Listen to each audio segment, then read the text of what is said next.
好，同学大家好。那我们这学期要上的是食品行销概论。那什么是行销呢？其实它跟我们生活是息息相关的。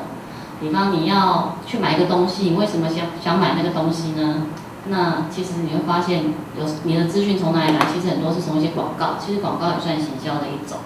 所以美国那个行销协会呢，对行销下的定义呢，就是行销呢是一个理念，你要怎么去包装你的东西，怎么把它卖出去。然后包括一些商品、你的服务，所以有些地方你觉得东西都一样，为什么有的卖的比较贵，有的卖的比较便宜？因为它把服务也包在里面了，然后它包括了一些概念，然后定价，然后你的促销方案跟配销。因为你有时候刚开店，你需要增加你的知名度的话，所以你会办一些促销活动，像 Seven 会有那个集点活动，或是有些像屈臣氏的话什么。家园多一件，那个其实都算是一些促销手法，然后去增加它的营业额。然后另外那个科特勒呢，他认为说行销是什么呢？其实行销是一个选择目标市场。什么叫目标市场？比方说，其实不同的课程有不同的目标市场。那不同的目标市场，你会发现你卖的东西的价位就不一样。比方像，其实你可以看我们那个，比方说我们那个电视购物的台好了，你会发现早上、中午、晚上其实卖的东西不太一样。早上会卖什么东西？早上大概因为早上在看的人大概都是一些家里的老人家或是妈妈什么之类的，所以你会发现他会卖一些家电产品之类的，或是什么衣服啊。可是晚上呢？晚上其实你会发现在看电视的人就不一样，爸爸回家了，所以。工作人员就是上班族的，所以要卖一些上班族比较需要的东西，或是一些什么音响设备啊、3C 产品。所以其实你会发现它的目标市场会不太一样。所以每个公司都会有一个行销部门，或是有一些研发部门什么之类，就是去当它有个新产品出来的时候，他定他怎么去卖这个东西，它的目标市场是谁？他把它放在百货公司呢，还是放在市场？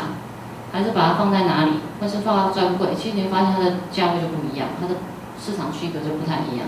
就比方，其实你可以看一些广告，有些广告像布丁广告好了，布丁广告应该都是找小朋友广告比较多。然后像车子的广告好了，车子的广告你会发现它大概都找一些，就是看它的诉求是什么啊。如果它是诉求是全家出游的，比如说是他会发现它就是全家出游的画面，那。基本上的话，其实不同的产品它的促销都不太一样。那你会发现什么叫销售跟行销有什么差异呢？那销售的话是它经过就是你产品制造出来之后，它只是经过一些销售的手法去得到它想要的利润。可是如果是行销的话，它要针对它的目标市场。比方像市场的话，如果它要摆在平常的传统市场的话，它可能就是针对婆婆妈妈型，它价位一定要定的比较低一点，然后所以它满足不同课程的需要，然后它价位就定的不一样，然后包装也不一样，那需要服务的层级当然也就不一样。比方你按摩椅一个10几万，你会发现它就会用它的，比方让客人去体验行销什么之类的，去觉得它那个按摩椅很好用。那如果像在市场的话，因为它价位低的嘛，所以它就服务你会发现它就不需要太大的服务，所以它透过它整合性的行销，然后来获得顾客满意的利润。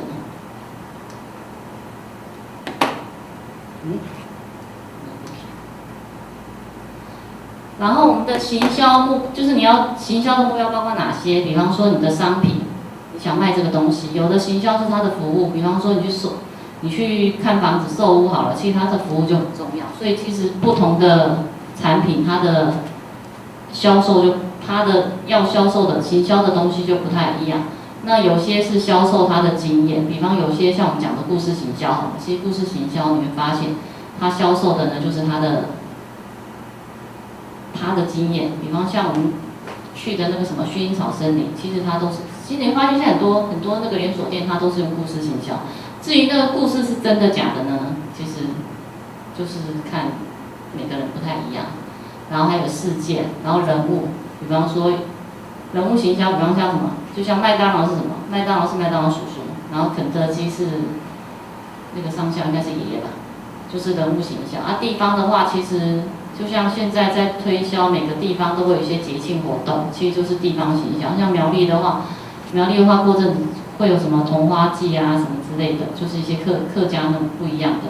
然后9月的话应该是大闸蟹，就是地方行销。然后所有权啊、组织机构啊、资讯就里面。啊，有些人像王品理念就是不要让客人等啊什么之类的，然后他其实他专注的是他的服务。那鼎泰丰其实也是这样，鼎泰丰你如果去吃过，你会发现你只要筷子掉，你根本连头都不用回，人家马上一个新的筷子就送过来了。就是其实鼎泰丰蛮注重他的服务品质的，或是其实他看客人喝水的那个动作，他就知道客人的杯子里还有没有水。有时候觉得，你都还没跟他讲你没水了，他的水就补上来。他看你喝水已经那个姿势就知道你的水快没有了。其实鼎泰丰为什么这么多客人，尤其外国客人都会来，你会发现他其实最注重他的服务品质，然后另外第二个就是他的产品的品质，他就是他的食材什么他都要用的比较好。好，另外接下来的话是我们行销的核心概念哦。那其实马斯洛的那个人类的基本需求，第一个就是生理嘛，就是你早上起来你一定要干嘛？你一定要大家要去找洗手间吧，然后肚子饿了就要吃东西，那个都是生理需求啊。那你生理需求完了之后呢，你才会有什么？才会有安全的需求啊。就像你口很渴，你在沙漠快渴死了，你看到一滩水，你大家不会想说那个水到底可不可以喝吧？因为你都快渴死了，你的生理需求一定是最重要的，所以你就会先喝水，然后才会有社会的需求。你觉得你住的地方很安全，他会想你要有就是要治安要好啊或什么之类的，然后才会有自我实现。比方说我的人生目标我要去做什么，其实它是一层一层来的。然后它核心目标，比方说欲望。就像我们的手机好了，为什么它一直更新？其实就是我们人类的欲望。为什么女生永远衣服一定要多一件？其实也是她的欲望。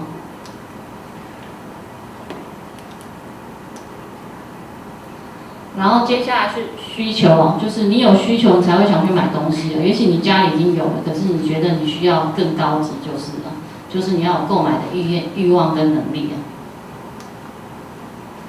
然后另外你的产品出来之后，一定要有客人需求啊。如果没客人需求，你产品出来给谁用？所以你会发现，你去一些卖场或便利商店都一样，它最好卖的东西一定是在哪里？一定在你眼睛看得到范围。那个最高或是最低的，大概都是卖不好的东西。然后其实它会评估，比方说，我记得我之前在 7都看到它一些那个什么醋的饮料，可是现在都看不到。那其实就是它因为销售量不是很好，它就不再进那个东西了。所以其实发现有些产品为什么你原来有看到，后来都没看到？其实有时候就是他们厂家让我评估说那个东西其实需求量没那么大，或是客人根本就他卖的不好，所以他就把它下架。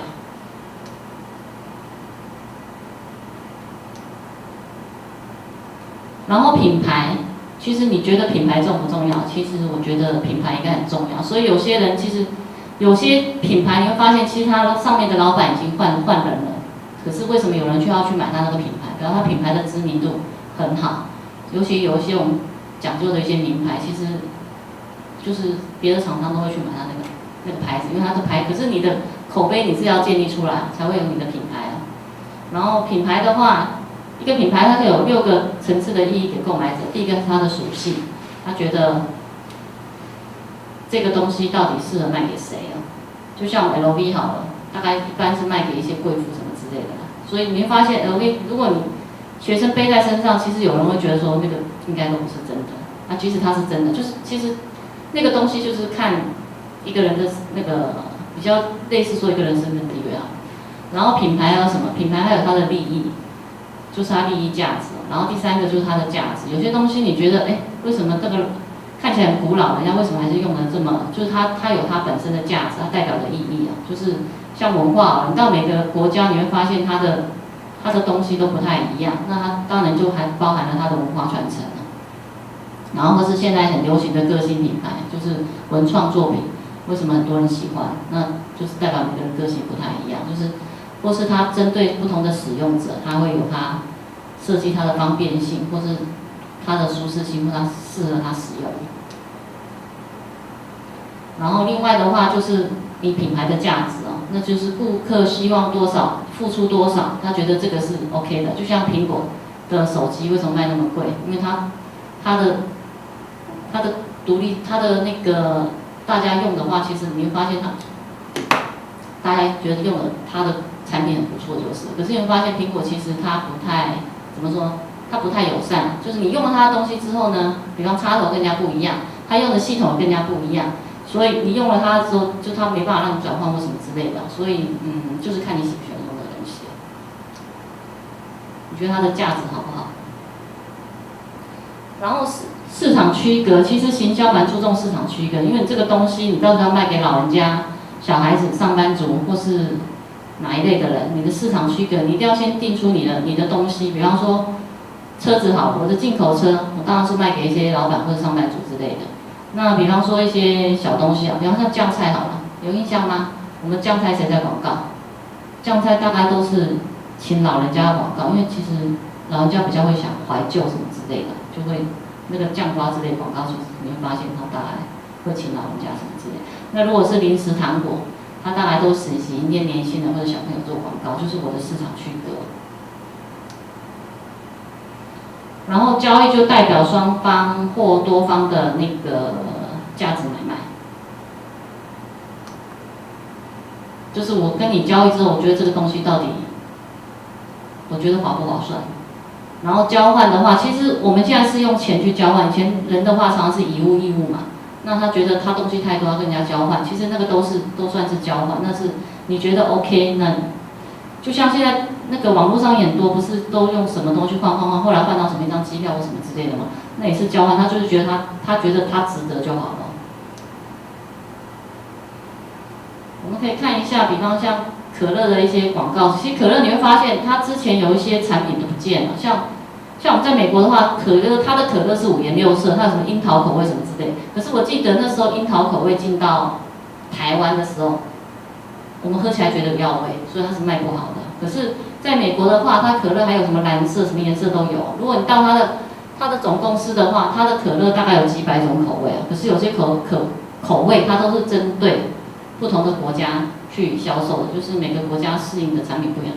其实连锁店都一样，像麦当劳、肯德基，它会针对不一样的国家，它卖的东西会不太一样。然后。比方像那个 Seven 的 iCash 好了，你觉得 iCash 好不好？你会觉得很好用啊，不用带零钱，反正我去到那边都可以。可是你要想 ，iCash 是先付一笔钱，实际那笔钱等于他的公司已经拿去运作了。其实你要想说，我又没多少钱，100-200块，可是你会发现全国有多少人在用 iCash， 他这个资金整笔到他公司的时候，其实对他公司是很大一个帮助哦。所以你会发现为什么很多公司都推储值卡？储值卡反正就钱先交进去了，那其实那些钱他们公司都可以利用。好，我们看一下行销人员的任务哦。行销人员有什么任务？那其实像一些大师他会讲说，像飞利浦好了，他接着说，行销人员你一定要知道说你客人的需求是什么，你要怎么去回应他。如果你想要卖东西给别人啊，别人也想卖东西给你，那两边都叫做销售人员。那销售人员的技能呢，包括一些预测啊，你要预测你这东西到底卖得好不好，然后你要计划你怎么去行销它，然后你要分析你目前的市场是什么，然后再去创造一些它的价值哦，然后你再决定说你要怎么去行销，然后用一些激励的目标，让行销人员比较想去，就像我们有些直销公司啊，其他都有一些激励的，你卖了多少，他就给你多少红利，或是就让你就是升级什么之类啊，那个保险其实那些都是一样的。所以目前的行销人员呢，还包括了什么东西呢？比方我网络行销，你会发现像网络行销，有些人就宅在家，反正我在网络上要什么都有什么。可是我觉得网络有些东西其实你没有实体看到，其实也不太安全。然后一些公关行销啊、服务行销或是经验行销，就像现在很多大一点的品牌，它都会设那个体验行销，比方按摩椅好了，他会请你去做看按摩椅，它新的按摩椅到底怎么样？或是有些车子的话，你要买之前，它都让你试驾，这些都算是那个体验行销。然后目前行销的新趋势分成什么？你可以想想看，我们现在行销有什么？比方说网络，然后它全球化，你在台湾可以买到世界各国的东西。然后第二个，你可能你的成本要降低，因为你如果花太多钱的话，可能是不太划算的。然后可是就是，而且现在人家会在经营他的目标客群，就是我这个东西如果人家习惯用，可能就会一直用。其实发现有些东西是习惯性，就是你习惯这个牌子，或是你习惯喝哪一家饮料，你觉得 OK， 那其实你就会固定去喝。就像咖啡好了，每个便利商店几乎都有卖。那其实很多人都喜欢去喝小七的咖啡，那就是不太一样，就每个人习惯的口味都不太一样。那其实不同的时间，然后不同的国家，你就是要去转换，说你怎么把你的东西去行销出去啊？比方像他之前讲的黄牛症好了，黄牛症连那时候那个什么吉野家牛不卖嘛，那他就只能卖别的东西。那其实像禽流感也是一样，那家禽有些鸡都不能吃了，那就是那你就只能去卖一些别的东西去做那个转换。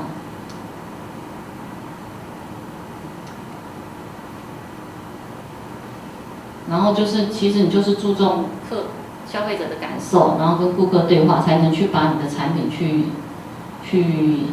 磨过，然后再去销售。然后你要记得你的品牌会盛名之传，就像之前的那个什么奶粉的事件好了，光泉也是自己先出来讲说他的那个波朗咖啡有问题啊。那其实你会发现他先出来道歉，大家其实都不太会怪罪他，反而你比较隐瞒的，到后来是质检局发现的话，你会发现客人就觉得你不太诚实了。所以你会发现，我们现在很多都是从原有的市场会转到网络那边去了。就像以前农夫好了，他卖东西只能被一盘二盘去剥销，可是现在他如果第二代、第三代接手，其实很多都是用网络行销，就不用经过这层层剥削了。所以它有多元化的通路行销。比方像这个日本生茶好了，其实它也是就是从国外进口过来，然后那看你怎么去行销它。然后家乐福的卡，其实我们家也常常几乎每个礼拜都会去家乐福，就是他会跟你会员讲说你每个礼拜有什么 promotion 啊，什么会员招待日，或者每个礼拜二你买生鲜有什么优惠啊，其实他都会把客人扣，这都是他的一些行销手法。OK， 其实本章有一些问题哦，其实你可以想想如果你要开一间公司，你要怎么去卖你的东西，这是我们这第一章。OK。